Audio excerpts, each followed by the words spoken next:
Hello বন্ধুরা, আবারও চলে আসলাম নতুন একটা ব্লগ ভিডিও নিয়ে তোমাদের সামনে। আজ অনেক দিন পরে তোমাদের সাথে ব্লগটা শেয়ার করছি, তো পুরো ভিডিওটা কিন্তু অবশ্যই স্কিপ না করে দেখতে থাকবে। আর চলো শুরু করা যাক। আজকের ভিডিওটা ছিল সকাল সকাল মায়ের মাংস রান্না থেকে শুরু করা। তো এখানে মা মাংসটা কষিয়ে নিচ্ছিল, আর আমার থেকে জিভে জল চলে আসছিল। আর আমার মতো কে কে কষা মাংস খেতে ভালোবাসো অবশ্যই কিন্তু কমেন্টে জানিও। তো এখানে সকাল সকাল মা এখানে আলু ভেজে নিয়েছিল, আলু ভাজার জন্য। আর এখানে টক ডাল করেছিল আর মাংসটা করছিল। তো সকাল সকাল আমরা খাওয়া দাওয়া কমপ্লিট করে কিন্তু বেরিয়ে পড়লাম যাওয়ার উদ্দেশ্যে। আর কোথায় যাচ্ছি চলো তোমাদের কিন্তু পুরো ভিডিওটা অবশ্যই দেখতে হবে গাইস। এখানে প্রচণ্ড রোদ ছিল, রোদের জন্য আর সেইভাবে ভিডিওটা দিতে পারিনি। তারপরে কিন্তু আমি সুন্দর করে সেজে গুজে এখানে মামা বাড়ির উদ্দেশ্যে বেরিয়ে পড়লাম গুটি গুটি পায়ে। তো এখানে মামা আমাকে নিতে এসেছিল। আর বন্ধুরা, আমাকে কেমন লাগছে অবশ্যই কিন্তু কমেন্টে জানি। আর কোথায় যাচ্ছি সেটা জানতে চাইবে না? যাচ্ছি হচ্ছে আমার বিয়ের বাজার করতে।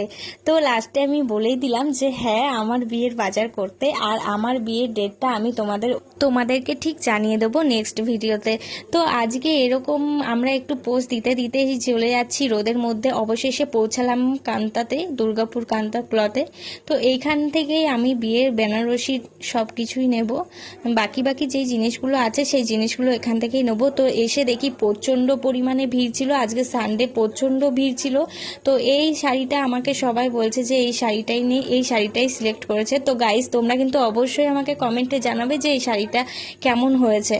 আর এখানে আমরা একটু পোস্ট দিয়ে নিচ্ছিলাম মা বোন আমি গাইস। তারপর আমাদের কেনাকাটা শেষ হওয়ার পরে এখানে রাস্তায় চলে আসলাম লস্যি খেতে। তো আমরা এখানে লস্যি খাই, আর তোমরা অবশ্যই কমেন্টে জানিও যে লস্যি খেতে কে কে ভালোবাসো। আর এখানে দেখো আমার বোন প্রথমে নিয়েই ওর সহ্য হলো না খাওয়াটা, তারপরে আমরা সবাই মিলে চান্স করে একটু খেয়ে নিলাম চুমুক দিয়ে। তো তোমরা অবশ্যই কিন্তু কমেন্টে জানিও ভিডিওটা তোমাদের কেমন লেগেছে। আজকের ভিডিওটা এইটুকু, দেখা হচ্ছে নেক্সট ভিডিওতে। টাটা।